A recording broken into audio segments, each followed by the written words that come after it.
Blog Talk What's going on? Radio.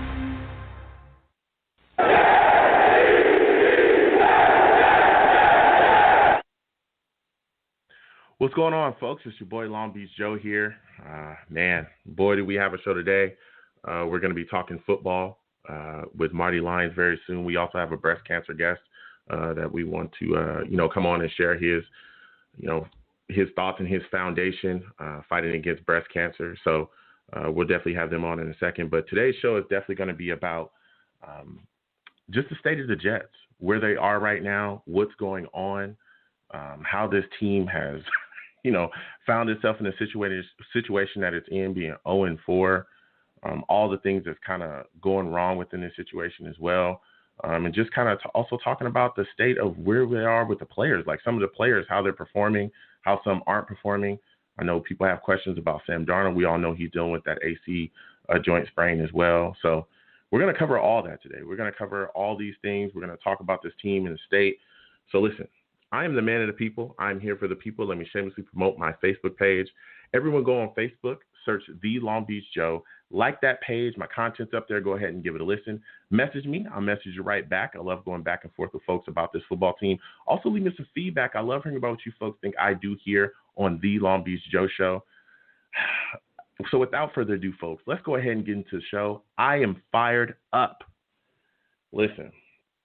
We're looking at the situation right now, and the Jets are 0-4. 0-4.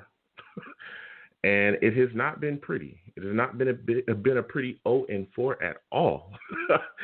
There's been issues left and right. There's situations left and right where we've seen the team really go into games unprepared, not ready, not prepared to win whatsoever. We've seen the offense struggle. We've seen the defense struggle. There's been major issues. But when you look at the situation, a lot of things one of the main guys that people are looking at right now is Adam Gase. You look at the situation with Bill O'Brien, he ends up getting fired with the Texans.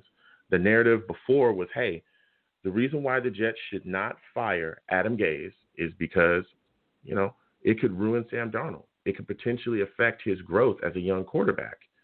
And the Texans pulled the plug easy, and they have a young quarterback as well. So that narrative kind of goes away and dies right there. And so when you look at this situation, you're saying, okay, well, the Texans saw, hey, look, Bill O'Brien, we've seen some success with him in the past. We've seen him be able to put some things together. We've won, the division with him before. We've had playoff runs with him before. But, look, he's doing damage to this football team. He's doing damage to, the potential and the future of this team. So we need to move on from him. We need to do whatever we can to stop the damage, to stop, this bleeding before it becomes irreversible. We need to handle business at all costs. We cannot allow this guy to drag this franchise down and completely kill this team and also kill the future, with our quarterback as well, because Watson is suffering because of some of the things that he's done, whether it be via trades, whether it also be his handling of Watson on the field as well. So you look at the New York Jets and you're saying to yourself, what is your excuse? What is your excuse? How exactly can you, sit around and say, well, I think we should keep Gase because everything's going to be good. Well, no, because we're seeing him also hurt Sam Darnold. We're seeing him also hurt this team offensively. We're seeing him hurt this team, period, as a head coach. And so you look at yourself and you think, hey, when are the Jets going to stop the bleeding? When are the Jets going to look around and go, well, this is not the guy. This is not the guy that's going to, really lead us. We've seen all the issues. We've seen the various issues that he has, trying to keep this team together on a weekly basis.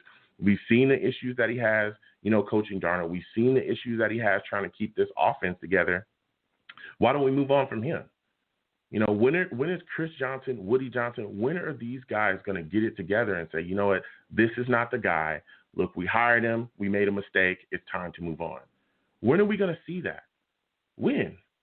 Because until we see that, until we make a move here, we're going to be stuck in this situation where he's ruining his football team. Not only is he ruining the football team, but he's also making it a lot harder for you to assess what you actually have as far as talent offensively, because he's so bad as an offensive coordinator. The Texans got it right. the Texans look at the situation and they said, hey, look, it's time for us to move on. We cannot sit around and let this guy continue to ruin our football team. We've got to move on from him, and we've got to do it now. And they stopped the bleeding. So I commend the Texans. I'm waiting for the Jets to step up. I'm waiting for the Jets to put it together in their brains and say, listen, we've got to do exactly the same. But we're going to continue on forward with that tonight, folks. So everyone that wants to call in, please do. The number is 515-602-9639. We're definitely going to be talking about the state of the New York Jets.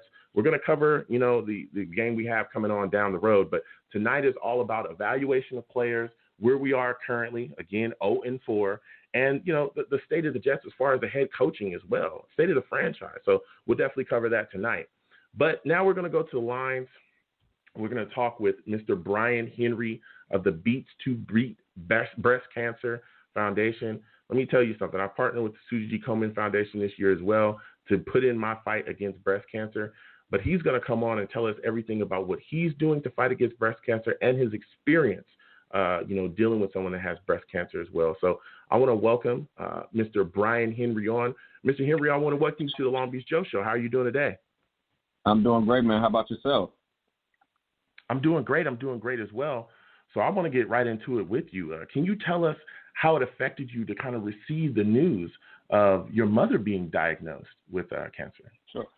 Sure. I appreciate it. Even before we dive in, just thank you for having me on the show this afternoon, this evening. I certainly appreciate any opportunity to kind of to share the narrative of our family in hopes of that it makes a difference in all the families who may be experiencing it or even prevent it in other families experiencing it. But my story is our story, rather. My family's story is very unique. Originally from Baltimore, Maryland, and my mother was diagnosed with breast cancer when she was only 33 years old, going into her 34th year, and it was a 14-month battle from diagnosis to her untimely death when she was 35. And, most of all detections that are out there, they really encourage women to not even look into breast cancer screening, and mammograms until they're in their 40s. But unfortunately, breast cancer adversely affects African-American women at a disproportionately higher rate. The death tolls are at a disproportionately higher rate in comparison to white women. And I currently live in Los Angeles, so if you live in Los Angeles and you're a black woman and you're diagnosed with breast cancer, the chances of succumbing to this are 56% greater in comparison to your Caucasian or white counterparts. And there's so many factors of this, so much of it is it's surrounding late detection, socioeconomic differences, access to health care, food deserts, a host of different factors. But with my organization, Beats to Beat Breast Cancer, what we learned is one of those intangible things is that black women do just such an amazing job of taking care of so many others and oftentimes put their own health on the back burner. And that's one of those things that you can't really study in a lab. It's our culture. And so with our organization, Beats to Beat Breast Cancer, we do our best to flip that mirror around and to the black women we love and encourage people across the entertainment industry and other sectors to really step up to the plate during the month of October and help us raise funds and drive greater awareness for breast cancer prevention. Yes. And again, Brian, I want to thank you for all that you're doing with the Beats to Beat Breast Cancer. It's an amazing thing that you're doing for the community. But I want to kind of touch on something as well with you dealing with that situation. What are some of the adjustments that you had to make in your everyday life to help your mother out? Sure. I mean, during that time, it was super tough, because my mother was the strength of our family. She's full of love, full of life, full of joy, that person that that you automatically just want to be your best friend because she just brought so much love and energy. And to kind of really see her body physically deteriorate right in front of our eyes during that time frame, it was just extremely, extremely challenging. And unfortunately, we just didn't have the knowledge base to make the best adjustments then. It was just more or less being there, supporting my mom during getting her wigs and going to chemo sessions and, helping her up and down the stairs and different things along those lines. But currently, what I recommend, for those who are facing breast cancer or even, you're concerned about being preventative, is really identifying what your blood type is. So often we eat foods that really don't align with our body type, and the foods that we eat become toxic within our body. And so often we think we get cancer, we don't get cancer. Our body is cancering. You know, we need to look at cancer more as a verb than just as something you go to it's not something you go to the grocery store and pick up. You know, your body begins to cancer as it relates to, you know, the things that we put in it on a daily basis. And so often just a simple shift within our diet can really be preventative and helping us make sure that we don't have more Black women that we love succumb to this disease. Yes. And again, everyone listen, we are listening to Brian Henry of Beats to Beat Breast Cancer Foundation coming on, sharing every piece of knowledge that he has with us. Brian, when you look at the situation, how important is it for people to get to the doctor and seek early detection? It's overwhelmingly important. It's the number one factor that makes a difference literally between life and death. And, you know, we have to have greater compassion on each other as it relates to what that process is. So many of us across the African-American community, we don't have the greatest trust for medical professionals, you know, dating back to, you know, the Tuskegee experience, everything with Henrietta Lacks, everything surrounding that space, you know, just has us just at a certain disdain toward medical professionals. I've even met women across the years who've told me that they don't feel like they can be their own self-advocate because they go to the doctor and say, hey, there's something wrong with me, and someone else is like, oh, no, you're fine. You know, there's a thought process that Black women can take pain, you know, at greater capacities than other cultures, you know, and obviously we know that's not true. It's a myth, but there is sometimes an ill lens by which medical professionals look at women of color. And so we always encourage us to never go to an appointment alone. Always take someone else with you. You know, if you are older in age, making sure you're taking someone who's younger, who may not have a problem kind of stepping up and stepping to the medical professional with a certain tone that is authoritative as it relates to the care that you're seeking to have. And so early detection is key, but what's even more key is making sure that you're always going to the medical professional with someone else with you. Yeah, and that's absolutely great knowledge. Can you explain the Beats to Beat breast cancer, and what does it do to impact the community? Sure, definitely. Beats to Beat breast cancer. It's a play on words. Even I, at this point, still get tongue-tied. But I'm a professional DJ, and I've been blessed to. I mean, seriously, like but it's the perfect name. You know, you want to kind of get tongue-tied on it. It's a fun thing to say. But Beats to Beat breast cancer was founded in 2014. I'm a professional DJ. I worked in the corporate space and investment banking and telecom and different sectors, and turned down, you know, the prospect of going to business school because, as I said, I love music, and I just wanted to explore what that looks like. And 10 years later, my entire career as professional DJing, I get to travel across the world and across the country, you know, playing for your favorite celebrities and playing for some of your top dignitaries. And I said that this wasn't enough to just, you know, be a celebrity DJ, if you will. I needed to use this platform to make a difference in the lives of the women we love. You know, my mom always encouraged that. My mother's name is Tracy, and she always said, you know, no matter where you go, you are a leader, and you need to step to the plate. And so Beats to Beat Breast Cancer was founded on the premise of encouraging us to step up to this plate and do as much as we can, particularly during the month of October, Breast Cancer Awareness Month, to help the women we love fight against cancer. And so we've hosted this event in Los Angeles. It's actually an event. Most events that you go to tend to be, for breast cancer, tend to be a walk or something that's a little somber. We say no, we're celebrating life. And so we have a DJ, it's always a female DJ, honoring our female DJs. And we encourage everyone to bring everyone you love. You know, it doesn't have to just be women who are in the age where you're most concerned about cancer, but we encourage young women and young men to participate as well. And we have the event, we have medical professionals who discuss the importance of clinical trials. We have people in the nutrition space who discuss having a balanced diet and skewing more toward plant-based options. And, of course, we have music there just to make sure that we lighten the mood. And I love this event annually. This year we're taking things online instead of in person, given that we're in COVID. But even outside of that, we host events where we do makeovers for breast cancer survivors, you know, to really honor their legacy and honor their light and honor the beauty that still is within them. And I mean, literally everything from hair, makeup, nails, full wardrobe. You know, it's such an honor to be of service to women who have fought this disease. And we just, even in the midst of COVID, we're still excited to still be of service, you know? Yeah, yeah. Yeah, that's wonderful. How can my listeners get involved with the Beats to Beat Breast Cancer? What can they do? Where can they donate? Sure. They can go to our website, beats2beatbreastcancer.com. It's the full word, a full phrase, if you will, beats2beatbreastcancer.com, and make donations. And all of our donations go to the American Association for Cancer Research, where we have a fund that's specifically set up to help young medical professionals of color who are interested in serving communities of color go through their labs, get tuition and scholarships paid off for the sake of them going to school and coming back and providing those services to the communities that are in greatest need. And so it's just an opportunity for us to just continue to pay it forward. So again, so we lose far less women that we love to this disease. Yeah.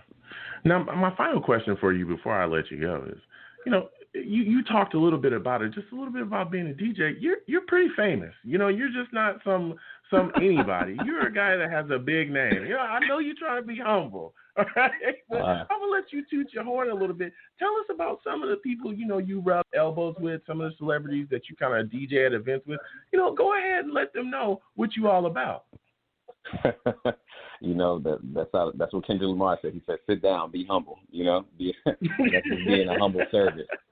And I think that humility comes in because the gift is not mine. It's something I've been blessed with, and it's always been on my heart to share it. But in sharing it, it has opened the doors for me to be a recurring DJ on ABC's Good Morning America. I've DJed, Sundance Film Festival, New York Fashion Week, Harvard Business School.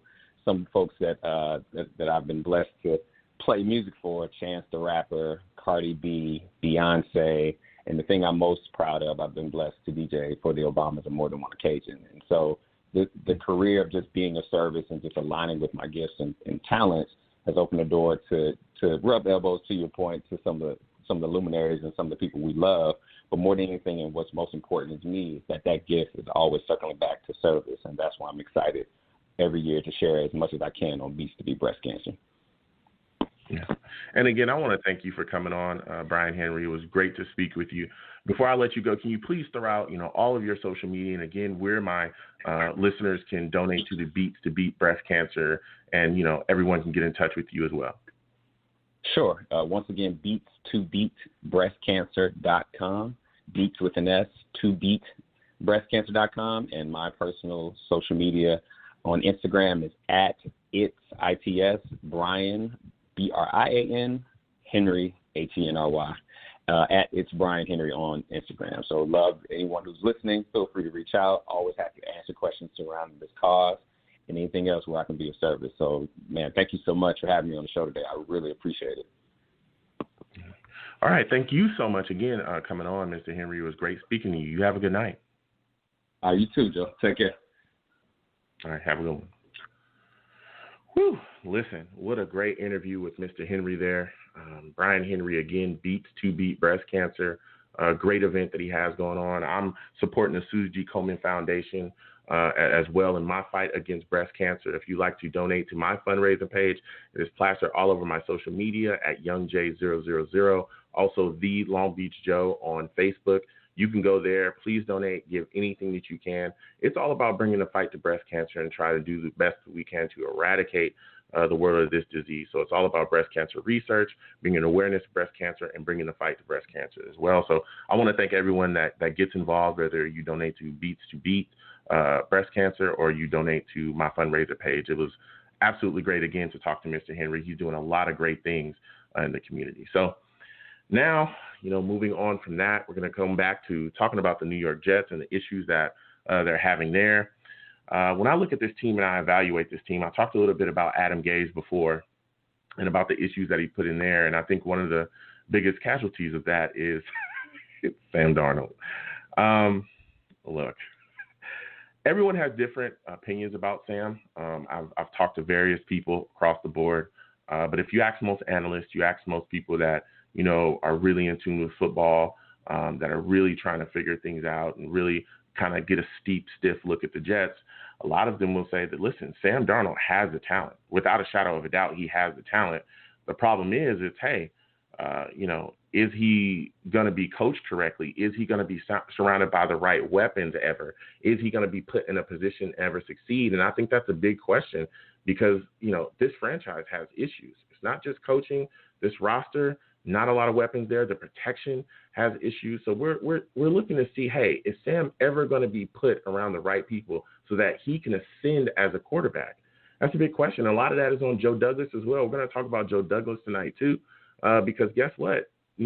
As much as we all love Joe Douglas, and I do as well, I'm not trying to hammer him, but hey, he's had a hand in this roster having the issues that it has. I know a lot of people don't want to talk about that, but he has. Greg Van Roten not being a great, offensive lineman here. That was a signing that was done by Joe Douglas. There's issues at a wide receiver. Perryman, Dotson, we know that opt out, but Perryman, was he really a great choice over Robbie Anderson? Perryman's dealing with injuries, but guess what? Perryman has a history of injuries as well. So, bringing him in, only getting one wide receiver in the draft, even when we had all of those other issues as well, not going after any other free agent wide receivers, that hurt us too. So there's a lot to talk about when you talk about this team and its makeup and why it is where it is. Again, we're going to stick with that tonight. But I want to go to the callers real quick. I'm going to go to the callers. We're definitely going to talk about the state of the New York Jets. 973-973. We're going to come to you again. My chat boys in the chat, keep chatting because we're definitely going to come to you as well during this show. We're going to go to 973. We're going to talk to you. I want to get your thoughts on the state of the New York Jets and how you feel about this team as far as roster-wise. I'll be honest with you. I think it's horrendous. I mean, did anybody expect maybe to go 0-4 at this point? I mean, I was hoping it was going to be a lot better. And it has just been absolutely horrendous right from the get-go. Even we had leads, we blew it. In other games, we didn't even have a ghost of a chance. Ooh, I just say that. But it has been horrifying. And Gage should have been fired by now. And yet they're still keeping him. Why? I just don't get it. I mean, I think if they went 0-4, Gage would be given the hook. And I thought for sure this week that was going to happen, after because we had a slight lead late in the game, but then the choke signal came on.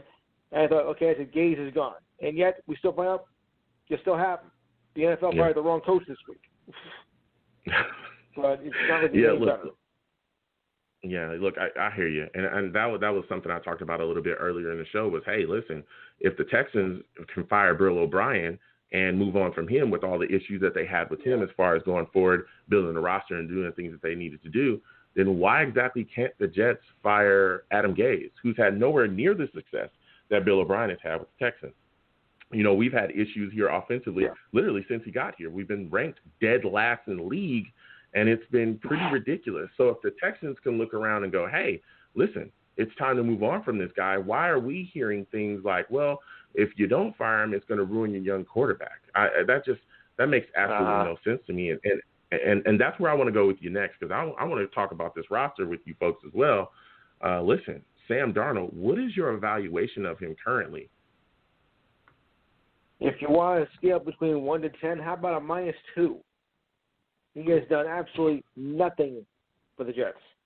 Yeah, he had maybe a few brief moments last year late in the season, but the bad outweighs the good with him, and he has done nothing. Yeah, I remember his first game, and he looked rather shabby and didn't do much. I'm like, this is going to be our quarterback for the future. No, I don't think so. He has done almost nothing for the team, and we haven't even posted a winning season, since he's been there. I mean, last season we were lucky to get 7-9, but that's still a losing record, and we're expected to do now even worse this year. So I say if we don't even get even like about maybe 4 wins this season, I don't think they can want him back. Trade him. Wow, you want to trade? Well, trade the bum. I mean. But isn't there a lot of moving parts when you're talking about trading Sam Darnold? Isn't there a lot of moving parts that we've seen have broken down with the lack of protection, the lack of weapons, and the bad coaching? Can you really properly get an assessment of Sam Darnold and his skill set or his talent? Well, he's got talent, but where is it? I mean, it's not showing up on game day. Well, don't you think it's kind of hard for it to show up on game day? Like, okay, for instance, if you line up with the with the offensive line that we have, and by the time you hike the ball, a linebacker's in your face, how exactly are you supposed to throw the football if you're a quarterback? You had to find. Or something. what about when you do try to make plays, right? Like when you're out there, let's say you run around, you get away from him, like we've seen him do as well. You know, he runs away from 3 or 4, defensive linemen that are right on his heels, throws a strike to Herndon, and he drops it. You know, how exactly are you supposed to make plays if the guys that you have out there, the weapons that you're supposed to have, are void out there as well?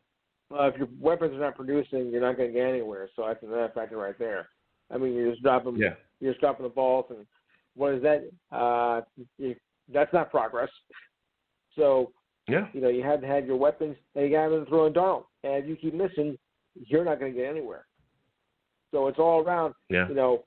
I'm not saying Darnold. It's all the blame. It's everybody all put together because this team is just coming apart at the seams, and it doesn't look any better. Yeah. What are your thoughts about Herndon? Because there was a lot of hype about him coming into the season, coming out of the offseason, where people were fired up. They were like, he's going to be one of the best tight ends in the league. This guy is going to be a game changer. And we haven't seen that yet. What are your thoughts about the impact, the lack of impact that he's had so far in this season? Every time you get someone who hypes up everything and thinking it's going to be, this is our man, and what does he produce? Absolutely nothing. The hype isn't worth it. It's not what's done, on paper. It's what counts on the field. If you're not getting, doing what you should be doing, and what everyone's hyped up you about, you're just not cutting it. Yeah. Are you surprised that P. Ryan? Go ahead. All the hype that goes into it, and what have been the results so far? Absolutely nothing. Yeah. I need to see Herndon definitely step up more. There's been quite a bit of drops, particularly, in spots where we really needed him to step up and perform. I'm kind of surprised that also Griffin, we haven't seen more out of Griffin within this scheme too. He was a guy that had a decent season last season. We were really looking to see him, continue on his thing, and I don't think he's done much of enough either. But again, that's part of that is play calling. But you would figure that with the injuries that we have at wide receiver, we'd see more usage out of him at this point. But, that hasn't happened either. Yeah. So that could be more on Gaze. But another guy that I was thinking, hey, coming into the season I was excited about, I was hoping to see a little bit more out of, a guy that I was really hoping to, really take that step was P. Ryan. Of course, Le'Veon Bell being our starter at the time before he got injured, we were excited about the drafting of P. Ryan, and we haven't seen the kind of usage that we hoped. We see a lot more of Gore than P. Ryan. What are your thoughts about that? Don't you think P. Ryan should get the ball a bit more in his hands? I would think so. That might help me. And since Bell went down, that's also been a problem too. I mean, there was a lot of hype about that last year. But, I would say, try to give Huron more of it, more involved in it. Because if you don't, I don't know what else you're going to do. So, bring him in more. Yeah. What are your thoughts going to the defensive side of the football with you? What are your thoughts about Greg Williams and his performance so far, within this season? We're 0-4, and the defense has definitely not looked so good. How do you feel about his job as a coordinator and the situations that he's put this team in defensively? I wish you could see me right now because I'm holding up a loser sign for that, and that's exactly what it is. The lost cause. The defense is the defense is horrible. The defense was horrible last year, and it doesn't improve. We just completely suck on defense. Yeah. And it's as a coordinator, what are you doing? Yeah. I mean, it's been pretty tough. Unbearable.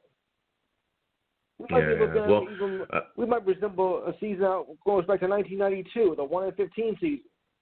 I wish I had to relive that. Ugh. Yeah, it's tough, but I want to thank you for calling in, man. Thank you for talking to us about the Jets and just sharing your takes and opinion. I know it's a painful season, but we'll get through it together. You can see what I do on my show. All right, you have a good night, man. Thanks. Listen, a lot of Jets fans, calling in. The lines are lit up. We will get to you. Listen, this Jets team, it's tough. It's tough right now, but we will get through it together. But listen, we are now going to talk to a legendary Jets player.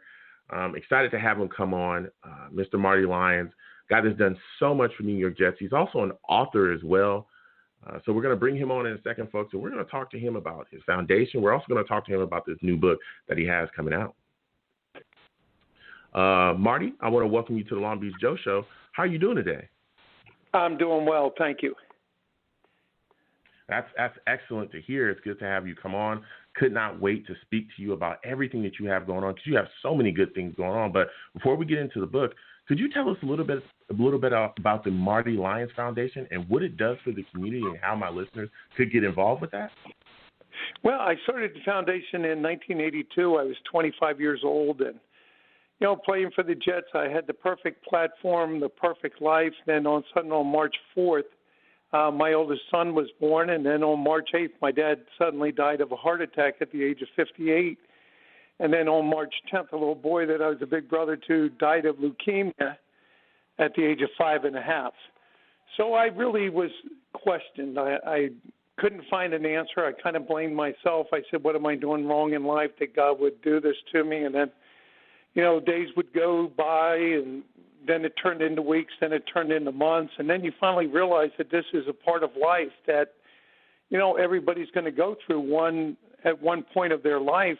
So I reached out to a teammate of mine, Kenny Shroy, and I said, you know what, I'd really like to start a foundation for terminally ill children, give them their greatest wish in life and make it become a reality, give them an opportunity to feel important. So fast forward, we've been doing it for 38 years. We've raised over $35 million. We're in 13 states, and we've helped a little over 8,000 families in that span. So, God challenges you, and you can either accept it and try to work with it and make something good out of something bad, or you keep running from it, and it changes you into somebody you don't like. Yeah, Marty, again, listen, I want to thank you for everything that you're doing with the Marty Lyons Foundation, everything that you're doing for the community through that. That is huge. That is absolutely huge. And I want to, again, thank you for everything that you're doing there. But just kind of moving forward as well, Marty, can you tell us a little bit about your book, If These Walls Could Talk, the New York Jets Stories from the New York Jets Sidelines, Locker Room, and Press Box? It's hot off the press. I'm hearing a lot of beautiful things about it. Can you give us a little bit of insight about it? Well, you know what? I was approached by Triumph Book Publishing Company out of Chicago, and they wanted me to write a book on 40 years of being with the Jets. And I said, I really don't have a desire to write a book. I said, the only way I would write a book is if I made it a crossover book where I would tell a story about a Jet or tell the story about working with the Jets for 40 years of the coaches, the players, some friendly locker room stories. But starting in 1982, I wanted to make it a crossover book and start telling, stories about the kids from the foundation and place the readers in the eyes of a parent that has a sick child and what it's like to be in an intensive care unit with a child that's dying. And the doctors look at you and they look at the parents and they say, hey, there's nothing more we can do. We think it's time. And then immediately, the parents would look at me and say, well, what do you think we should do? And, that's a tough decision to tell somebody that it's time to take their child off life support. So when Triumph agreed that they would allow me to do a crossover book, I immediately signed over all rights from my end of the book, any signing bonus to go directly to the foundation. Wow. So my hope is that it inspires people. It'll make you laugh. It'll make you cry. And at the end of it, I hope it inspires you to be a better person. Yeah. Wow. That is huge, Marty. Again, everyone listening, we're speaking with Marty Lyons, legendary Jets player, also the Marty Lyons Foundation, where he's helping the community out as well. He's also author of a brand new book, If These Walls Could Talk, wherever you can pick that up, Amazon, any of those places. Please go get it. It's a great, great read. Wow, Marty, that's huge. That's huge. I mean, such a humanitarian. You do so many great things for the world, so many great things for the community. That is phenomenal. But I want to kind of get into, your career as well. Some of the things that you did with the New York Jets when you entered the league as a first-round pick. How much of it was an adjustment for you?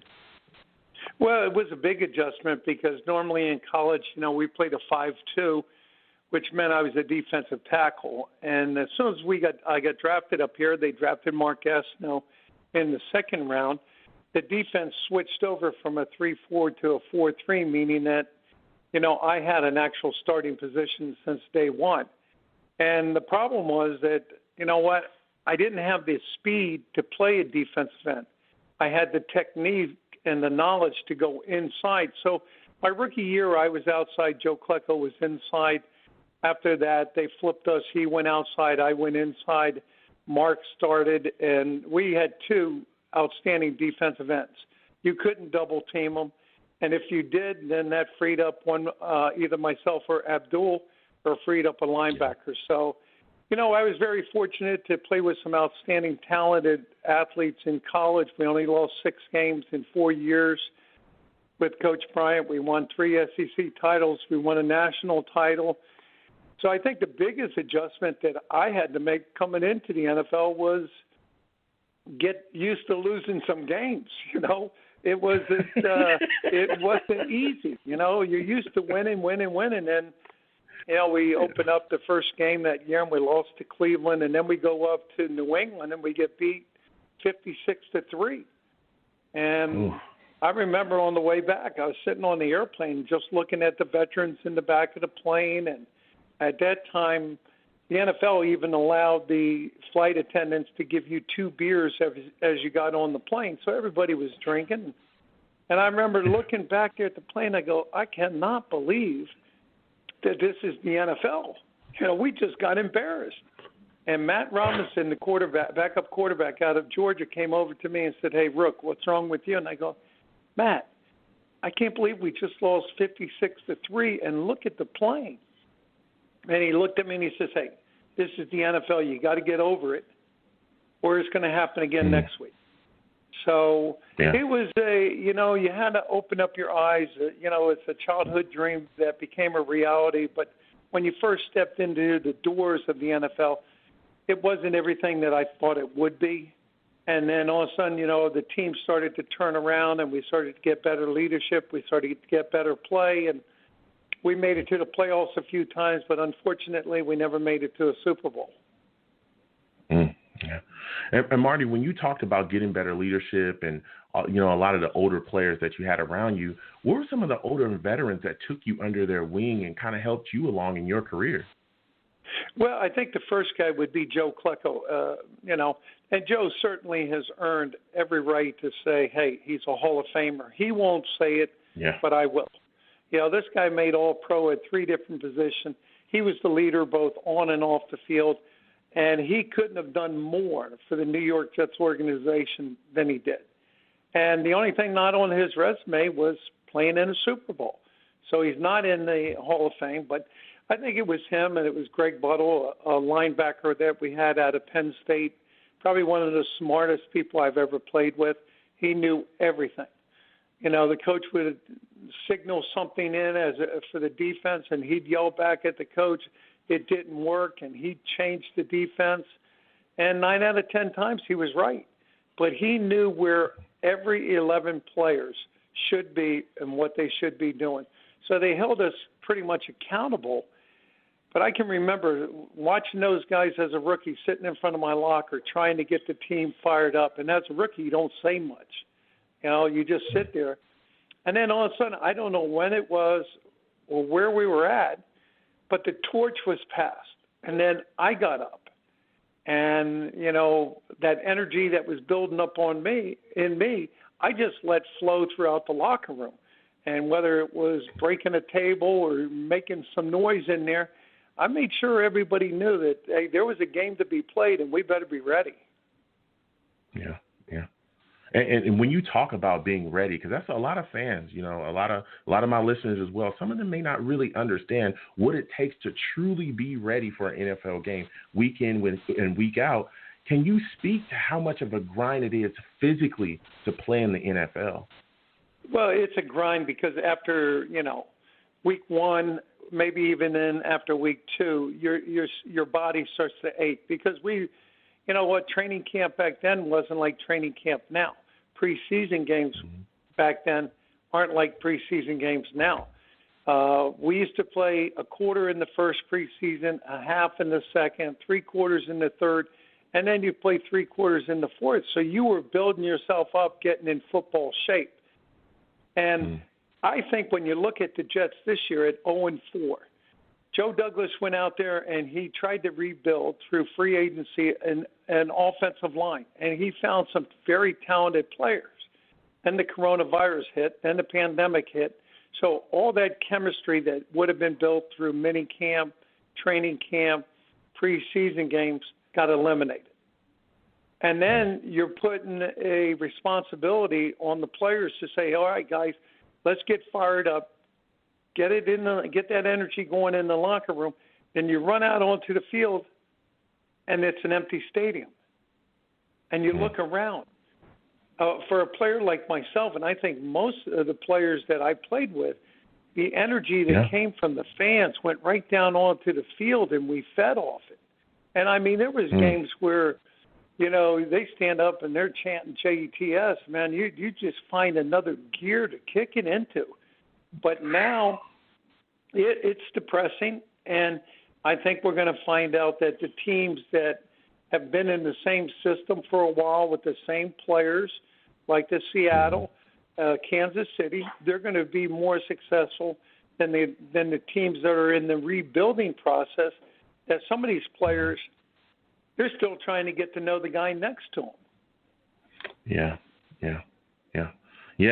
Joe, Marty, listen, I absolutely hear you there. You got some great takes on that, like you said, I've talked about that as well as my listeners too. Is that, listen, the virus and the situation that we were in really hurt a lot of the things that we, the chemistry that we could have built in the off season. That situation really, kind of jacked things up, and it put a lot of people, especially the young players, the rookies, the guys that were just kind of coming in. Those preseason games, those are necessary for those players because it really helps them kind of get a little bit more adapted to the speed of the game, helps them run through things, kind of see things on a certain level. And without that, you got a lot of guys that are just going to be thrown out there. But I want to talk to you a little bit about this current team as well. You kind of touched on Joe Douglas and some of the things that he's doing. But one of the players that we're seeing, Sam Darnold, it seems like everybody has a lot of different takes on him. What are your thoughts on him as a quarterback? Well, first of all, you got to look at the talent around him. And you have to say his wide receivers and even the running backs, Le'Veon's been hurt, and you got a guy that's going to go to Canton and Frank Gore. He runs downhill. He runs hard, but he's 37. How many carries can you give him? And, I think it's a hard year to judge Sam. I really like Sam. I like him as a person. I think he's a great leader. But he's making some bad decisions. He's trying to force some passes when he shouldn't. And sometimes when you're trying to force it and you're trying to do the best you can for the team, sometimes it backfires. I think Sam has to realize that, you just got, as a quarterback, you got to go out there and manage the game. And hopefully when you throw it to your tight ends, they catch the ball. You throw it to a wide receiver, they catch the ball. You give it to a running back, he's going to pick up 3 or 4 yards. You can't have negative plays, you can't have penalties, and you can't have missed assignments. And everybody points to, well, maybe it's the coaching. I said, well, it might be the coaching. I don't know. Maybe it's the X's and the O's, and certainly you're going to get put in some positions in the opposing team. They're going to break a play on you like the 49ers did the first play of the game. They take it 80 yards to the house, but that's going to happen. But you got to be able to regroup. And if the coach puts you in a position to make a play, for example, if you're an outside linebacker, you're the defensive end, they run that little play action or they run a run option at you and you keep falling for the fullback, eventually the people upstairs are going to call down and say, hey, you know what? Backside guy is falling in all the time, run the reverse. Because you want to make a play, you want to help your team, but you forget what your assignment is. Your assignment is to hold containment. That's the number one thing you got to do. And unfortunately, everybody's trying to make plays out there, and as a result, you're 0-4. Yeah. And when you look at this defense, you gave some great insight there. A player like Quinnen Williams, you were on that line. You've been down there before. You know what it's like to battle in those trenches. What are your thoughts on Quinnen Williams, and how do you evaluate his talent? I like Quinnen. I think that the one thing that he has to do, he's got to get more consistent. And the other thing he has to do is, for everybody on that defensive line, you got to line up with the mentality that the guy across from you is only going to be as good as you let him. Doesn't mean you're going to win every play.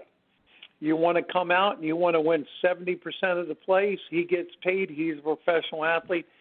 But remember, he's only going to be as good as you let him. Don't be intimidated. Do your assignments and go to work every single Sunday and play the game for 60 minutes. But nowadays you see so much of this rotation of the defensive line that, in my opinion, it takes away from what a player can accomplish. I mean, back when I played, if you were good enough to play on first down, you were good enough for second down. Good enough for second, you played on third. But now everything, it seems like it's got to be specialized, that, you play on first, you play on second, and now they send somebody else in, fresh legs, that's going to be a pass rusher. But meanwhile, you've already set this guy up, your opposing offensive guard or tackle, on first and second down. You know what he's going to do. But they switch out. So, I don't agree with, rotating players that much. I think that I think Quinnen's going to be okay. He just has to be more consistent. You can't have 2 sacks in one game and then none the next week. Again, for everyone listening, we're speaking with the legendary, the great New York Jets player, Marty Lyons of the Marty Lyons Foundation. He's also an author, If These Walls Could Talk, New York Jets stories from the New York Jets sidelines, locker room, and press box. Go pick it up wherever you can. Phenomenal book. One of the things that you talked about is consistency. I want to go back into your career because, man, you in the Sack Exchange, you being a part of the Sack Exchange, you folks were very consistent. You got after the passer. You folks were ferocious.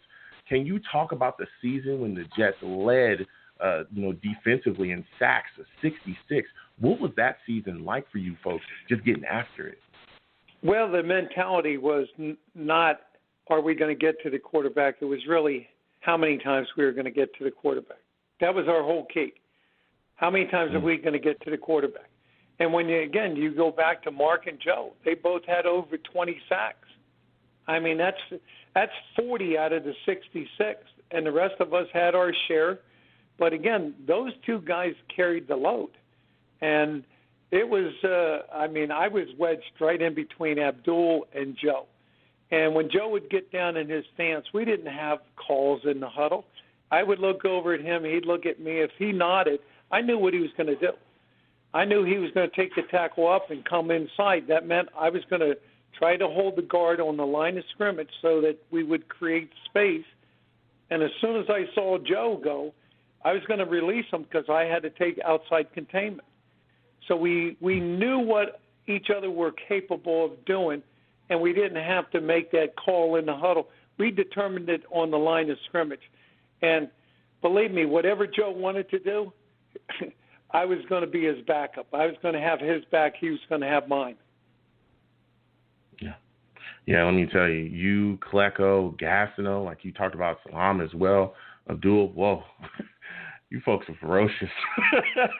Well, I played with guys, probably the most talented guys I've ever played with. Mark had so much talent. It was unbelievable. Yeah. Joe had so much talent, and he was so strong, and he was a team leader. And he used to tell us in the locker room, if you're not ready to play, just stay in here. Stay in here. Don't go out there. Because if you go out there and you're not ready to play, either you're going to get hurt or you're going to get one of your teammates hurt. So, again, the leadership coming from the players themselves, and the players we held each other accountable. We didn't need a coach to tell us, hey, we weren't playing well. We didn't need a coach to try to motivate us and say, hey, let's go get them. No, we had one another, and we built the trust in that. And, be honest with you, some games we thought that we should have, played better, harder.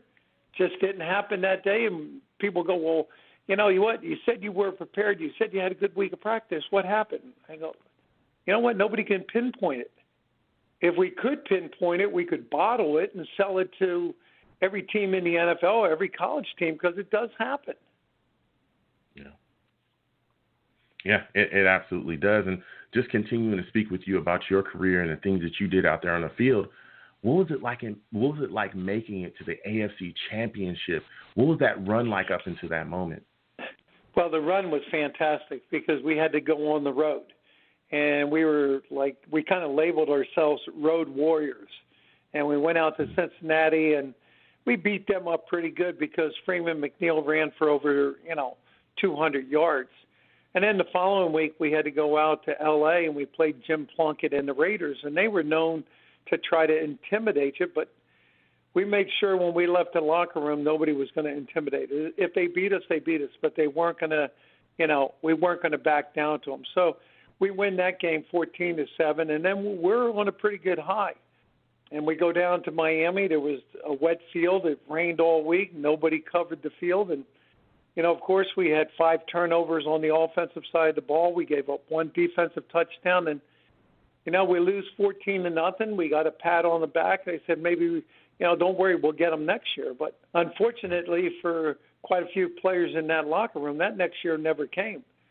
So that's the one thing that these players have to realize, that if you're ever in that situation and it comes and you think it comes that easy, you better take advantage of it because there's no guarantees that it'll ever happen again.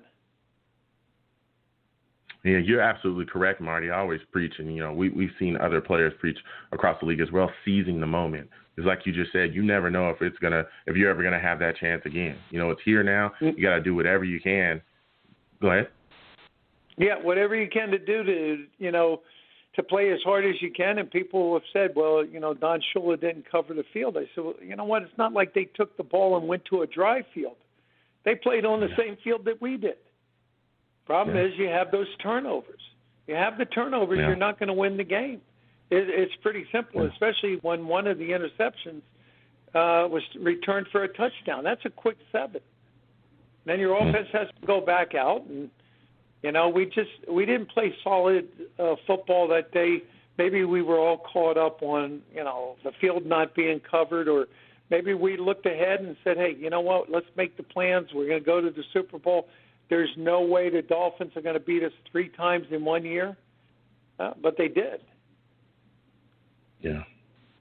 Yeah. And again, everyone listening, we're speaking with the great Marty Lyons, amazing Jets player. He's also a part of the Marty Lyons Foundation. He's an author of a book as well, If These Walls Could Talk, New York Jets Story from the New York Jets Sideline, Locker Room, and Press Box. Go pick it up wherever you can. It's a phenomenal book. Now, Marty, you're an old school player. I mean, you were phenomenal when you played. But when you look at the NFL today, they've changed the rules a bit. Things are kind of different, especially if you're out there playing corner. The way defenses are played are a little bit different. You can't really touch guys these days. What are your thoughts about these rule changes, and how do you feel about the league kind of focusing more on player safety? Well, I think player safety has to be the number one concern of why they did change some of the rules. I mean, I remember playing, very rarely would you get an unnecessary roughness on the quarterback. I know, even though it happened to us when we played Cleveland and we lost in double overtime. But I think the player's safety really has to come into play. There's too many players that I played with that are now suffering from, not just leg injuries, or they're getting body parts replaced. Some of them have lost their memory. Some have early signs of this CTE. So if we can prevent that, then that next generation of athletes are going to, they're going to be fulfilled with a full life. And hopefully we are too. But I don't think the doctors or the medical staff in the 70s and the 80s actually know what they know now. And I think that's the number one reason why the rules have changed. Yeah, I think I fully agree with you there, Marty. I think the rules have changed to, again, like you said, better for the players. It allows players, to live a longer life, especially, football-wise, and deal with their health in a better way as well. You got a lot of, like you said, team doctors. A lot of the medical professionals have definitely changed the way they've done things to really help these players out and help them, continue to take care of their bodies. So, Marty, this has been a phenomenal interview with you. I want to thank you for coming on. Before I let you go, can you please give all of my listeners, again, all of the contacts, social media contacts, everything that you have to get involved with you, the Marty Lyons Foundation, and also to, be able to purchase your book and everything that you're doing with that as well? All right, the best way to do it is go to my website, themartylyonsfoundation.org. You can order a book there. I will personally sign it. I will send it out to you. And if you're a Jet fan, I think you'll like the insight of some of the stories. And as a friend of mine told me, he goes, I was laughing halfway through the book. The other half of the book, I was crying. And he goes, and at the end of the book, I was inspired. I was inspired to be a better person, better father, better husband, and better in my community. And I think that if that is what people can take out of the book, then I wrote a pretty good book. Yeah. Well, again, Marty, I want to thank you for calling in. I want to thank you for coming on and just spreading all of the knowledge that you had on football, also for everything that you do in your community with the Marty Lyons Foundation as well. You have a good night, Marty. Well, I appreciate it, and I want to thank all the people from the tri-state area, my board of directors, and everybody, all the volunteers, because it's really them that are making the foundation work. And without them, you and I wouldn't be probably having this interview on the book. We'd be just talking strictly about the Jets. I mean, we could do that as well. You were a phenomenal player, Marty. Phenomenal. Well, let me tell you.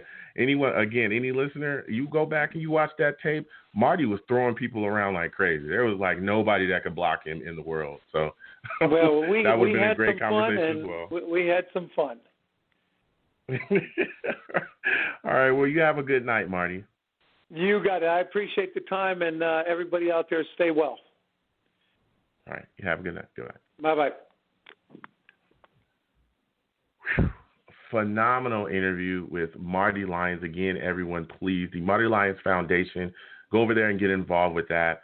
Marty's a phenomenal player. I'm talking about phenomenal. You go back and you watch the tape, he's throwing folks around. Okay, he is getting to the QB, him, Joe Klecko, Gastineau, Abdul Salam. Those guys were beasts. Okay, and Marty was an absolute monster. Again, his book, If These Walls Could Talk, New York Jets Stories from the Sideline, Locker Room, and Press Box.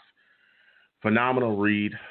So, man, that was amazing to actually, get to speak to him. So now with that, we're going to get back into this current New York Jets team and talk about, the evaluation, some of the things that we're seeing there. Again, folks, if you want to call in, it's 515-602-9639.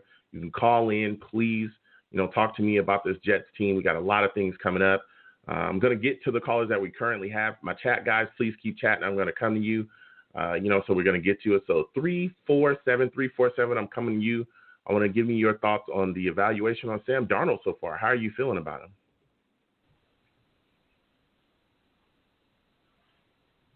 347? Yes, go ahead. Me.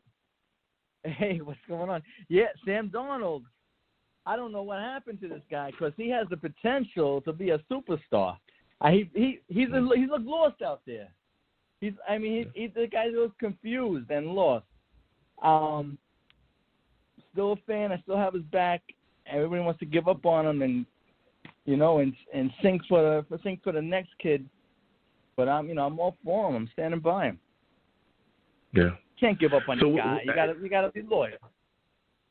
Yeah. I mean, look, I hear you there. There has been some throws where Sam has missed, but often what we're seeing with Sam, is that he's pressured quite a bit. His mechanics are kind of breaking down because he seems a bit skittish in the pocket. There's questionable play calling, and there's issues of weapons as well. So when you look at what's surrounding him, particularly if you look at the offensive line, what are your thoughts there? I mean, this offensive line, hasn't there been a lot of issues making sure that, guys aren't getting to Sam that way? Long Beach, I know you've seen the same game I watched, and the Broncos They ran over us. You see, they took out Idoga. They took out Idoga right away. Boom, he's gone. The first play of the game. And, I mean, and next thing you know, man, they came in and they body slammed. They body slammed Sam. That was the worst hit the poor kid ever took. I'm a big Darnold guy. I mean, call me Hermosa Beach Tom, man, because I'm there every week watching it. I have the Darnold shirt on. I'm meeting all his people out there, out in Southern California. I mean, I'm pretty much the only guy representing him out there, but that's why everyone comes to me, and I love the kid. I have all his jerseys, everything else, but besides that, I mean, it was only right. I know that we had to lose that game due to penalties. I mean, there was no discipline whatsoever. But they had to put a hit out on their quarterback, on the Broncos quarterback. Of course, he got late hit. He got a little bit right back at him, and I mean, I was loving it. I mean, what are you gonna do? Yeah, listen. I hear you, but we didn't have to do that. That was really, I thought that was a little bush league. Yes, I do think that the pickup and the spin around and slam was a personal foul there, but to call those timeouts to try to take shots at their quarterback, I think was quite ridiculous, especially when if we're upset, hey, then we need to play better. We need to go out there and really take that aggression out, while we're actually playing. Don't go out there and call a bunch of flags and get a bunch of penalties and be completely undisciplined. I don't think that helps your cause at all. But it didn't, and obviously didn't. But you have to strike back quick. You can't wait until the opportunity comes, because it might not ever come. I'm sure they tried to get them legit, but it didn't happen. So they had to do the late hits. I mean, hey, whatever it takes. But Well, what are your thoughts about? What are your thoughts about our defense so far as well? Because you talked a little bit about, the offense having its issues, but the defense has had quite a bit of issues, particularly, getting to the QB. We haven't seen that much as well. Our corners have had issues, particularly Pierre Desir. I mean, what are your thoughts about our defense as a whole and just what we've seen within these last, 4 weeks? Well, Pierre Desir, he did have that one beautiful interception that wasn't called at first, but in the last game. And on the replay, when it was challenged, it was a clear, perfect interception. I mean, if you recall that. But this year, I mean, he's not the person that we all imagined, man. We were all expecting somebody, fabulous to come in here, this year Island. But that's not the case. And it's a combination of everybody, What happened to that kid, the cornerback Wilson that we had? I don't hear his name. I don't know. I think Millette. What happened to Millette? He get hurt? Or everybody's hurt nonstop. Yeah. We got Austin. Those Austin was doing his thing. Austin was doing his thing. I mean, I've been impressed with him. But I mean, there was, like you said, there was some unnecessary penalties, and that's been coming his way as well. Some of them are unnecessary, but some of them you have to bite the bullet and take it. You got to hold it, because you have to show. You got to show that we're not going to tolerate. It won't be tolerated. The abuse that they put on him, it should have been a flag on that play too. You can't do that. You can't pick up our guy and body slam him. Come on. Anyway, that's what happened in my eyes. Yeah. Well, I want to thank you for calling in, man. It was great speaking to you tonight. Of course. No, I appreciate you. Jenkins is coming around. I mean, he got hurt. He got hurt there for a while, but he can't. Didn't he come back in at the end of that game? Jenkins.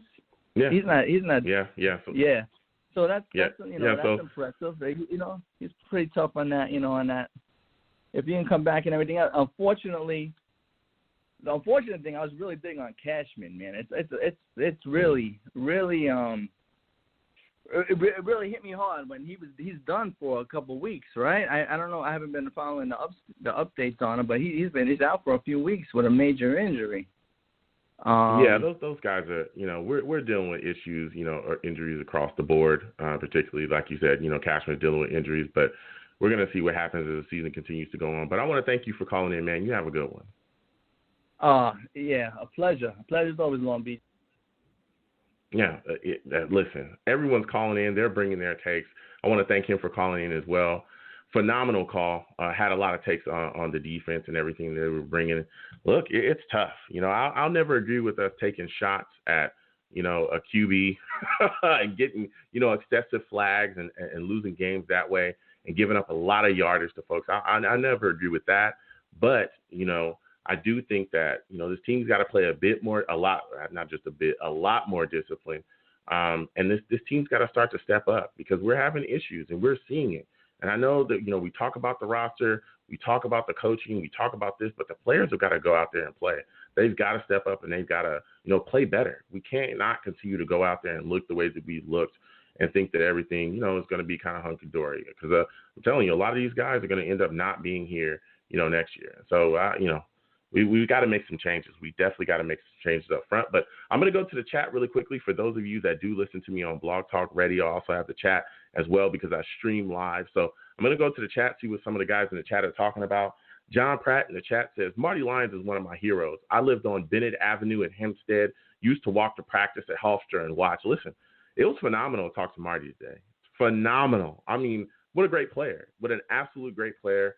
And he dropped a lot of knowledge, and he does a lot of great things for the community as well with the Marty Lyons Foundation and also the book that he has as well. So it was great to speak to him. So in the chat as well, don't do it. Don't do it in the chat says, Jets leadership got issues, and it starts with the coach. It should be the players, though, but it's a young team. Yeah, we've talked about that before, some of the issues that we have coaching-wise, some of the issues that we have, kind of looking around, particularly with Adam Gase. The Heat is starting, I think, to fill up with Greg Williams as well. You look at his situation, too, and let me tell you, that defense is not looking so good. It's really not. There's been issues there up front, too. There's been issues there with the play calling as well, so he's got to kind of turn it around. So now I'm going to leave the chat. I'm going to go back to the callers. I got to call a lot of callers. They're lining up. The lines are hot tonight. So 917-917, we're coming to you. I want to hear your thoughts about this team currently and where they stand.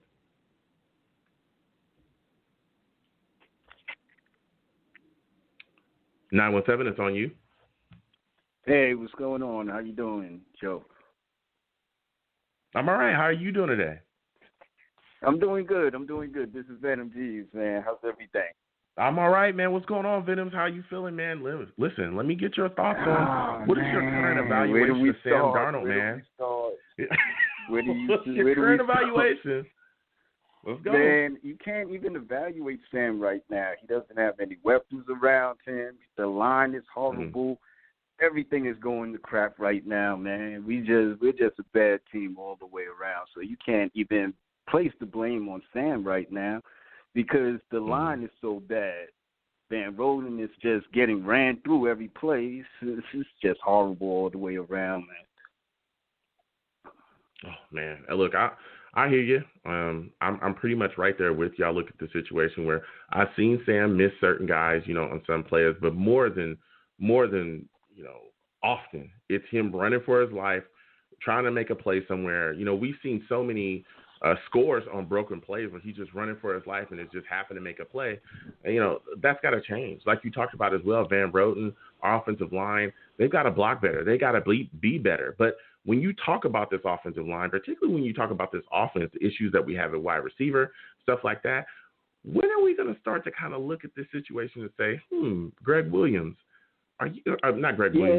Joe Douglas, are you to blame for some of this? Yes. Because Joe Douglas did have his hand in this roster. So it's like, when are we going to start to look at Joe Douglas and say, what were you doing when some of these things were going down? What are your thoughts about that?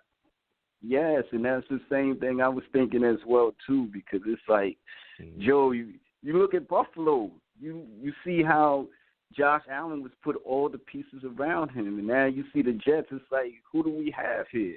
You don't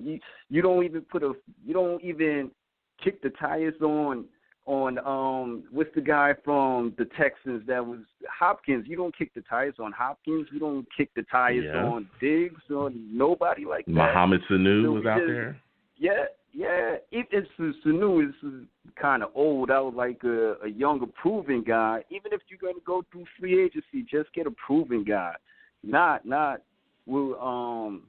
cornerback that they got be trash. You know, that guy is trash and horrible. I'm sick of seeing Desir get beat every time. His new name is the Trash. You know, because every time I see him, it's either somebody's running past him. I don't know what's going on with Greg Williams in these calls, man. But these wide receivers are playing so far back, and they're not pressing up on nobody or anything. And if they are pressing, they're just getting ran past so bad. It's just this defense is horrible. Greg Williams, I give him respect for last year, but this year he is basura. So the heat for you is turning up on Greg Williams as well. Yeah, it's the whole roster. Everything was done bad this year. Everything was done bad. And I'm sick of them just trying to sell us this bag of crap that they keep putting out. Oh, we're going to have explosive offense. We're going to score all these points.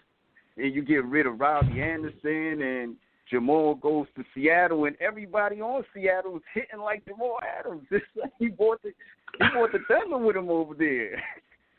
I'm looking at the Seattle game, and I'm like, damn, Jamal, what's happening? You know, and we let all this talent go. I see Robbie he's one of the top 10 leading receivers in the league right now over the 4 weeks, but damn, I don't know what they're doing to Sam. They just took everything away and want him to prosper. None of it is his fault because they didn't surround him with weapons. They got the line is C-level talent, so of course not. They didn't even want to spend the money on the best lineman to put in front of Sam. So he's running back there like he's scared all the time.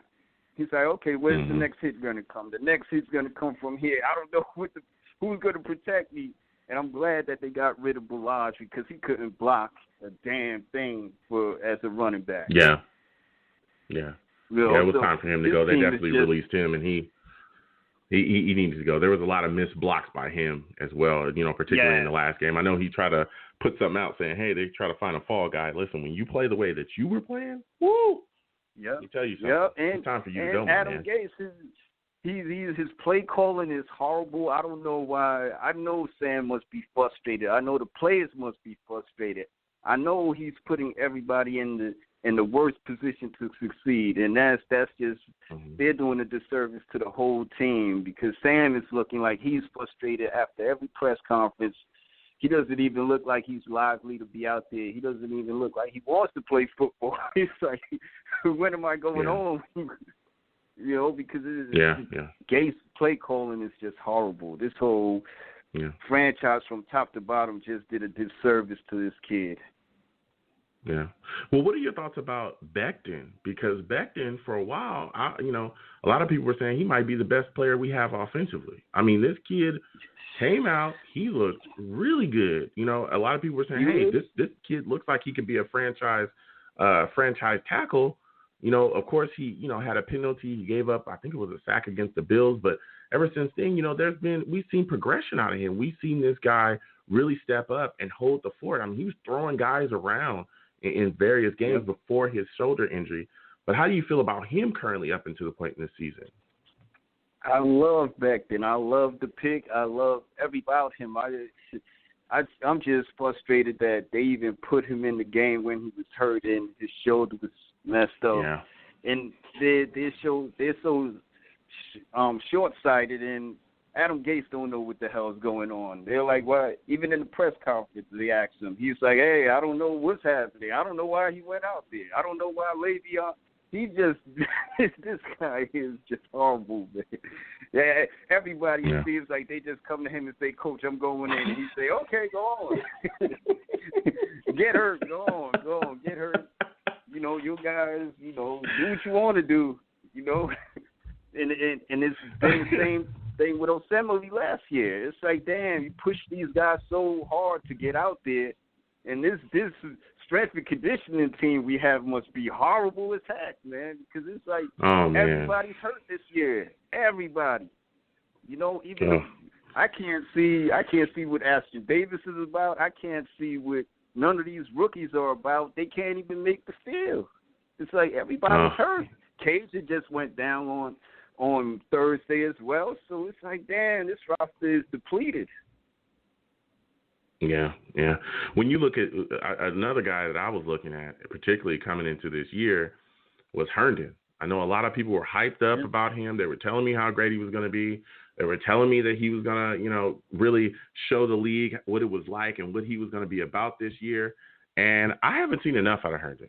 I haven't seen enough. And I want to get your assessment on him because I've seen quite a bit of drops, and I haven't seen this big boom that everybody's talking about. I mean, how do you feel about Herndon, and what are your thoughts on him so far this season? Yeah, I love Herndon. I think he's a great tight end. I think it's the play calls. I think it's the system that he's in is not beneficial to him, and I think Adam Gase is just setting everybody up for failure. Everybody looks like they don't want to play for him. Herndon is just look like, all right, let me just run this. It's not something that Adam Gase looked like he went to them and said, hey, how you feel about this route? How you feel about running this play? It just seems like, hey, even with Sam, it seems like, hey, Sam, just run this play. Sam may say, no, it doesn't. I think this play is better. No, run the damn play, Sam. And he throws interceptions, and Herndon is and the one thing I loved about Sam is just his first year, what I saw under Jeremy Bates. Everybody could say what they want, but Sam in that game with Aaron Rodgers, and they both put up 40. It was an electric game. I think Sam has that quality, and I think it's just Adam Gase and his play calling and the system that they're running right now. So I know Sam has the ability to perform and put up numbers, but it's just the system that he's in and the lack of talent that's around him all the way around. So even if everybody's calling for Trevor Lawrence, why the hell are you going to put him back there? Because, I could be back there at quarterback and do nothing. Anybody, McCollum could be back there, and, anybody, Jackson could be back there. Nobody's getting that ball out their hand. Nobody's doing anything for this team with this line the way it's constructed right now. Yeah, I mean, you can have Joe Montana. You got a point. You can have Joe Montana back there, and nobody will be successful. And it just shows how the great teams are put together. Buffalo did a great job. Arizona did a great job. Baker Mayfield has every weapon that you could ask for in Cleveland. Yeah. And what we got? Yeah. We got trash here. We got boo-boo. That's what. Oh. I don't know what we got here. We have certain players, but the organization did a disservice to Sam. It's criminal what they're doing to this team, this roster. So I know it's all horrible. Yeah. I'm right there with you. And so my final question before I let you go is, what are your takes on this team and how often they're penalized? I know we talked about the talent issues, but, man, with the talent issues we have, you can't really afford to give away yards the way we've been giving them away. What are your thoughts on how undisciplined this team is and the penalties that we give? Yeah, I think it goes back to the head coaching and even it goes back to Joe Douglas, and they kept pushing to us this what were they saying? They said they were trying to build a culture. This is the culture that you're building. I don't know what the hell. So they have no culture there. It's just like they're just saying, hey, they just having fun out there, it looks like, because there's no culture, there's no accountability, there's nobody getting sat down, there's nothing. I just can't. I hate rooting for this team at sometimes. And Arizona's going to come in Sunday and spank us again.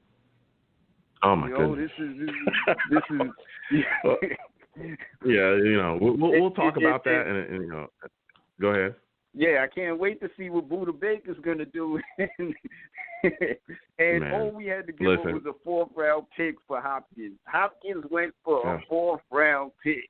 Golly, this is crazy, man. Oh, man. Oh, man.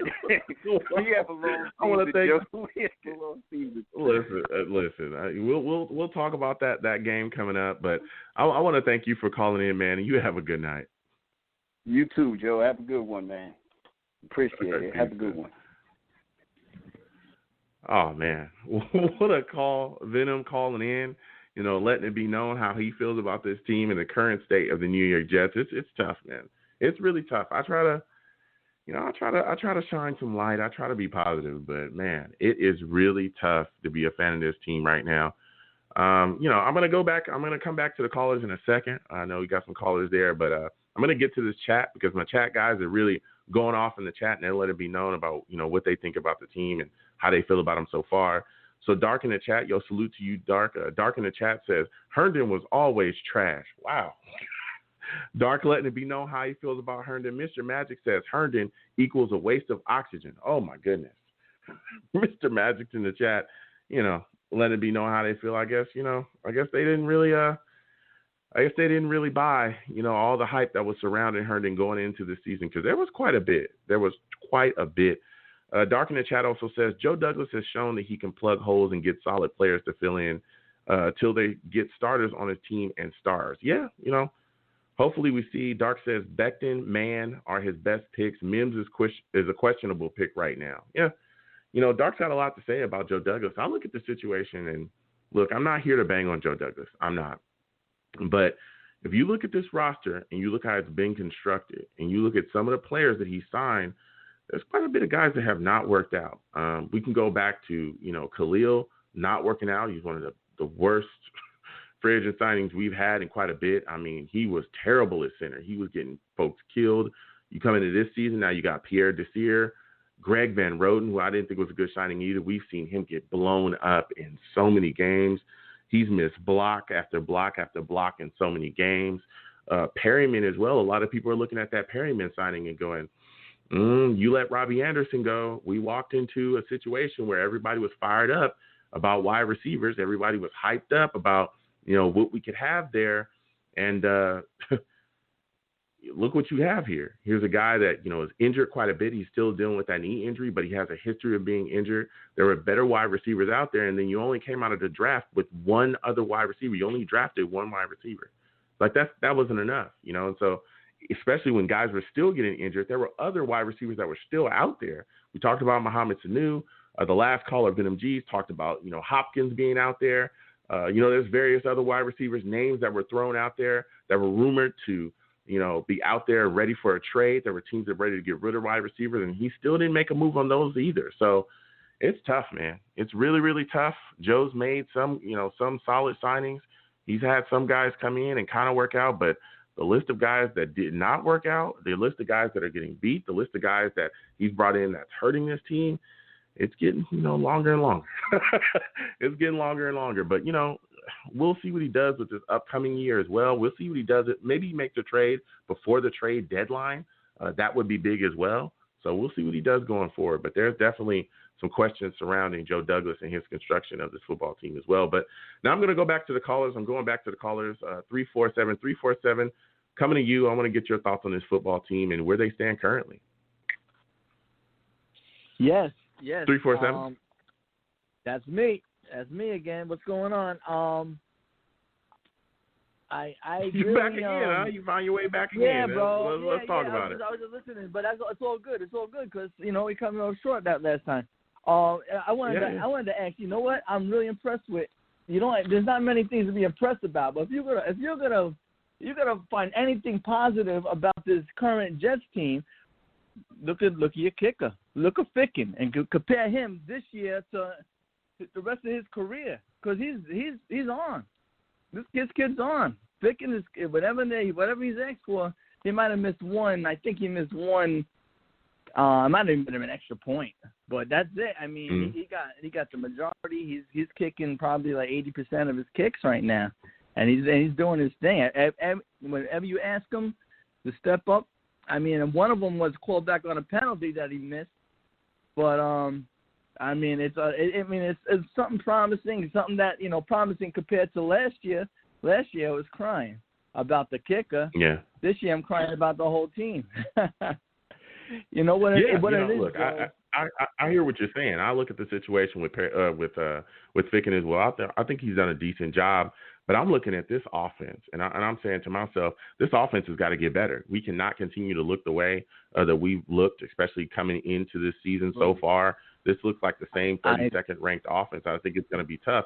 But I want to get your thoughts on Crowder. We know he missed time because of the injury, but he came back. He looked, he had some plays, in the last game, particularly against the Broncos. How do you feel about his performance so far this season? Well, just like last year, he's doing his thing. He's pretty much our best wide receiver. He's a slot guy, but the problem is we have great guys, but everybody's hurt. Mims, he's fabulous. He's potential to be an All-Pro. Perryman, I was hoping Perryman have his best year yet. He really shined in Tampa at the end of last year. And but don't you think that? I mean, don't you look at this situation and say to yourself, if you're Joe Douglas, because we were talking about Joe, throughout this show, we've talked about this. I understand Perryman, the Perryman move. You want to move on from Robbie Anderson. I get it, okay. But when you bring in Brashad Perryman, don't you look at the situation and say, well, this can't be, one of the few guys that I bring in. I've really got to go out there and really get more wide receivers, because even though you talk about Perryman in the year that he had in Tampa, he also has a history of injuries. He has a history of being injured. He does. There's a long history of it. And that's one of the reasons why, he's busted out in certain places. I mean, so even with Perryman being hurt, can you really excuse him only drafting one wide receiver in the draft as well? I mean, it was terrible not to get somebody, but he did pick up a couple undrafted free agents. I mean, we want no superstars, but everybody's trying. Go ahead. But yeah. I'm sorry, man. I thought it was very critical in the fourth round to jump on and take Morgan, man. That Morgan as the quarterback. Really? Quarterback. I mean, I think it was. You know why? Because I seen him as a possible Brady, man, with the Patriots looking to get him, and we jumped in and we stole them from the Patriots. Like Brady, they took Brady went in the 6th round, and they went all the way. But I think I don't know. I just felt that was a solid pick. Go ahead. Yeah, and I hear you, and I respect your take. But when you look at the situation of team needs and what we needed, Morgan, again, a backup quarterback, do we really need that over offensive lineman? Did we need that over wide receiver? Did we need that over corner? I could argue that we needed corners more than we needed a backup quarterback. A pass rusher. Why didn't you get a pass rusher in the 4th round? I get it, and again, I'm not banging on Joe Douglas, but I remember saying this exactly after the draft. It was like, hey, look, I get that you wanted to draft the backup quarterback. You wanted to get a guy in. That's fine. But when you look at what we went into that draft with, the needs that we had, there's no way that you can look at this situation and go, okay, I'll take a backup quarterback before I take a corner, a pass rusher, a wide receiver, or offensive lineman. Because those are all the same issues that we had last year. Those are all the same issues. And we're having those same issues this year. We can't block anybody. Sam has next to no weapons. We can barely cover anybody. Pierre Desir is getting beat left and right like he stole something. And we have nobody that can get after the passer. Nobody. Long Beach. And you got a backup quarterback, but how do you solve any of those issues? I totally agree with you, but there shouldn't have been such a laundry list of needs. They shouldn't have let it get to this point. We needed everything. I mean, everything, and including a backup quarterback. Look at last year. Look what happened to us last year. Sam went out for a little bit. Sam had to call in sick for an illness, and we couldn't do nothing. We lost every game. We were terrible. We had to try. He had to try, and I don't know. I put the backup quarterback. It's just as strong as need as every other position. You almost every other position you just listed. How do you put backup quarterback? How do you put backup quarterback as much of a need as any of the other positions I just listed? How? Because you can go sign a veteran backup quarterback and be fine. But you can't go out there and bring in guys like Pierre Desir or even pass rushers. You go out there and try to sign a pass rusher in free agency, you're going to pay out of your nose. You're going to pay out of your nose. If you're trying to get a top, offensive lineman, because we had holes in our offensive lines, the same holes that we pretty much have this year. We're still having issues at guard. Van Roten is kind of McGovern is kind of up and down at center. I don't think he's necessarily played extremely well either. So there's been big issues. And again, I'm not here to bang on Joe Douglas. I completely understand for everyone that is listening. I know for a fact that Mike Maccagnan screwed this roster up. I know that. I was a guy banging to get him fired for years. I wanted him gone, and I get it. And I know that it took a long time to jack this roster up, and it's going to take quite, a bit more time to make it better. I get it. But when you're telling me that we're going into a draft with the needs that we have or needs that we had, and you take a quarterback in the fourth round when it was vital for us to, get something in there, whether it be an offensive lineman or a wide receiver, a playmaker for our offense or a corner or a pass rusher, I can't deal with that. But I'm going to move on from that because, we can agree to disagree there. Well, but I want to get to the defense with you real quick, though. I want to get to the defense with you real quick, and I want to get your thoughts on this. A lot of people are looking at the trade, Bradley McDougall, and they're saying, "Hey, this guy's not playing very well either." How are your feelings about his play so far, and what are your thoughts? Looking back at that trade now. Well, I'm not totally angry about it because what we have coming, which is first round pick and first round pick plus, but I think his first game didn't have an interception on his first game. I mean, you can't do it every game, but he had he's doing his thing a little bit. But just not to cut you off, I'm so sorry, but with in reference to everything else we talked about, we were talking about a fourth round college players, man, that we were drafting, and we're not going to grab a great cornerback, a great outside linebacker. We're not going to grab great players in that fourth round. But what he tried to do. Remember, we got Clark. Clark I think that was Joe Douglas's freaking sleeper pick because he was going to get him regardless. And he was so happy he was still there. And I think he also got him in maybe the fourth round. And if he heals up, if everybody can get healthy and play, I think everything was going to come together. Everybody's hurt, and that's the problem. Yeah. I mean, can't blame Sam for everything. I'm putting it on him, but I'm just. All of us. I'm venting like all of us. Yeah, no, and that's what this is for. Yeah, McDougall doesn't have an interception, but my thing is that when I look at McDougall right now, and again, I'm not banging on Joe Douglas for that trade. I thought it was a phenomenal trade, but when you look at the play of McDougall, it has not been good. We've seen him, kind of make business decisions. I remember again against the Colts, him not making that tackle was critical. He's been getting beat. We saw him against Niners. He was getting beat, guys like that. But even going back to that fourth round pick, listen, I hear you.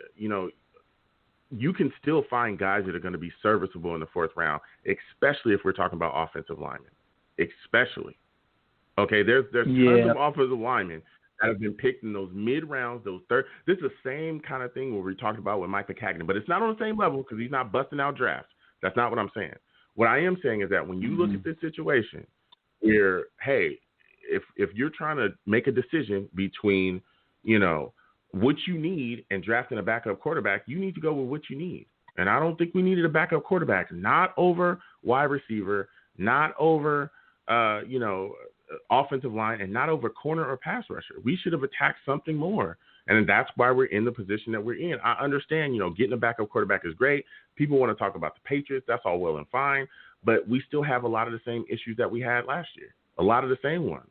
And even if these injuries, again, Le'Veon Bell, we're talking about Le'Veon Bell being injured, Mims being injured. First off, Le'Veon Bell was never utilized correctly in the scheme. So it's almost like he wasn't, even when he was playing, he wasn't getting touches at all. So did that really hurt you? Mims, I'm looking to see what he gives us. But again, he's a rookie wide receiver. What can you really expect out of him? So, It kind of is what it is. It is what it is there. Well, it is. But look at Week 5, and look who could be starting Week 5. Yeah, a backup quarterback, and we need a backup quarterback for a backup quarterback, and that would be our pick, Morgan. Well, no. Flacco is going to be starting more than likely. If anything, it's going to be Joe Flacco. It's not going to be. It's not going to be Morgan. So even though Morgan would be the backup, you can go sign a veteran guy like Joe Flacco and bring him in, and he can be your starter. If you need to get younger and better at certain positions, that's what you should do. So that just, look, I get it. Well, I'm not banging on Joe Douglas, but I think that move, that trade, or not that trade, excuse me, that draft pick, that could have been utilized on something else that we actually needed a bit more. Yeah, but now you're talking about the defense, but he did pick up some solid free agents, and look, they're out sick too on Wolfswar. He's supposed to be a really good linebacker, and he on the floor. If we put him with CJ, it would have been fantastic, phenomenal. But unfortunately, he was replacing CJ, and he couldn't take the field once yet. So, he's trying, but, we got to really look over everybody's medical 10 times over. But this is just the Jets, and this is the way it's been for many years. It doesn't matter who's making the calls. It's just our luck. And that's how I feel. Yeah. And if this all came together, hey, hopefully I'm wrong, but we might be talking about this in 2 years with the quarterback Morgan coming in. We've had to get a couple gems out of here, like the guard Clark, that pick. Once he's healed and he's playing, once everybody starts, all these guys start playing together, I just have high expectations for everybody. But I'm a Jet fan, so I have to. I got to take it. I got to go for my guy. Look, I hear you, man. I hear you. And I'm right there with you, but I've got questions. I know. Paul says I've got questions, I hear you. especially again listen, with the issues that we've had. Again, man, I want to thank you for calling in, man. Go ahead. Of course. But what fun would it be if we all agreed on everything? We all had the same brain, So that's a fact. That's a hopefully, fact. Yeah. But hopefully somebody will pop out. Bell's coming back, so Week 5. We have that going for us, right? Yeah. Becton should be playing next week as well, right? Once Mims gets back in. What did you think? Yeah. What did you think? We'll definitely see what happens there. Yeah. Well, hopefully everything works out good. Well, let me ask you your thoughts. What about? I thought it was a pretty solid pick when we signing when we got Hogan. Hogan to come in. Well, here's the thing, and I'll let you. We'll definitely talk about this, and this because I got to let you go because I got other guys coming on. But listen, I thought that the signing of Hogan was solid. I thought it was a decent move, but there were other wide receivers out there as well that I thought we should target it, especially when you looked at our core and how we were going into the season. Even if you had Mims, you were starting Perryman. Dotson had opted out, but even then, Dotson is not like an amazing wide receiver. So you're starting with Perryman, Dotson, Mims, and Crowder. That's what we were looking at. And it was like, hey, we've gone into the season. Well, who's our number one? Who's the guy that Sam is going to be able to go to and really just shut things down? And we didn't have any answers to that. Some people even said, hey, we don't even really have a number two because they didn't trust Rashad Perryman because of the injury issues. And we're starting to see that, kind of play out from time to time. I thought it was a signing that they made that they had to make at that point because there were, injuries here and there. But I just wish we would have ran after other guys. I wish we would have made some trades. I honestly wish that we would have drafted more wide receivers because there were, again, you looking at this draft, and I know you probably know, but going into the season, people were screaming, or going into the draft, people were screaming that this may be the best drafted wide receiver. The depth, it was one of the best in NFL history. So, and it is what it is, man. But bringing him in, I thought, helped. But again, man, I want to thank you for calling in tonight. It was great to talk Jets with you. Please call in the next time I do my show, man. You're phenomenal. Absolutely, a pleasure. Pleasure's always Long Beach. All right, you have a good one, man. Take it easy, bro. Yes, sir. Bye-bye. Whew, what a phenomenal call. A lot of great stuff to talk about tonight, man. He absolutely brought the heat, had a lot to say about the Jets and their current state. Listen, I understand, people want to, not talk about some of the moves that have been made and things that have happened, but you got to look at this situation. You got to say, hey, we understand, Adam Gase, not a great coach, right? We need to move on from him. We look at the protection, it's not there. We look at the wide receiver core, it's not there. There's some issues there at issues there with lack of weapons. But you got to look at Joe Douglas and you got to say, hey, could he have done a better job? Are there certain things that he could have done that could have helped better this football team? What are some of the signings that we've seen him make that up until this point, look like they have not panned out? Pierre Desir, Greg Van Roten, Perryman, it's tough. It's really, really tough. And I understand, that he wants to build through the draft, and I'm with that. I'm all with that. But, even if you're looking at the situation built through the draft, I talked about this ad nauseum. Getting rid of Jamal Adams was crucial. If you want to build through the draft, if you want to do that, that's why I was screaming to get rid of him before the draft, because you could have utilized that capital, those picks taken from Jamal Adams. You could have utilized that in that draft. You could have ended up with one or two more, picks and in that draft. And then you could have used that to better your football team immediately. Maybe you end up with two more wide receivers. Maybe you end up with a CeeDee Lamb or somebody like that later on if you trade down. The possibilities could have been endless. So, I love Joe Douglas, and I'm not banging on him. I'm just saying, when you look at him, you got to also evaluate his situation, for sure as well, and some of the things that he's done that kind of contributed, to the issues on this roster. So with all that said, I want to thank you folks for watching. It's been amazing. Thank you folks for listening as well, wherever you're listening to me from. It's been amazing. We had a great interview with Marty Lyons. That was great. I love talking to all of you folks. So listen, I'm the man of the people. I'm here for the people. Let me shamelessly promote my Facebook page. Everyone go on Facebook, search The Long Beach Joe Show. Like that page. The content's up there. Go ahead and give it a listen. Message me. I'll message you right back. I love going back and forth with folks. Also, leave me some feedback. I love hearing about you folks think I do here on The Long Beach Joe Show. I'm also on Twitter as well at YoungJ000. That's 3 zeros. Go ahead and follow me. I'll follow you right back. You want to troll me? No issues. I'm the troll that lives under the bridge, and I will have my Darnold jersey on. You can also follow the show's page at The Long Beach Joe. Go ahead, follow me on that page. We talk Jets. We do all kinds of stuff. I'm also on YouTube as well at The Long Beach Joe Jets. Go ahead, subscribe to that page. My content's up there. Go ahead and give it a listen. Go ahead and give it a watch. You want to troll me, no issues. You can troll me in the comments. We can go back and forth in there as well. And as always, folks, when you see me in person, all right, it is arms out, chest open, free hugs for everyone, okay? Free hugs for everyone that will cost you absolutely nothing. Don't let anybody tell you any different. So you folks have a good one. Peace.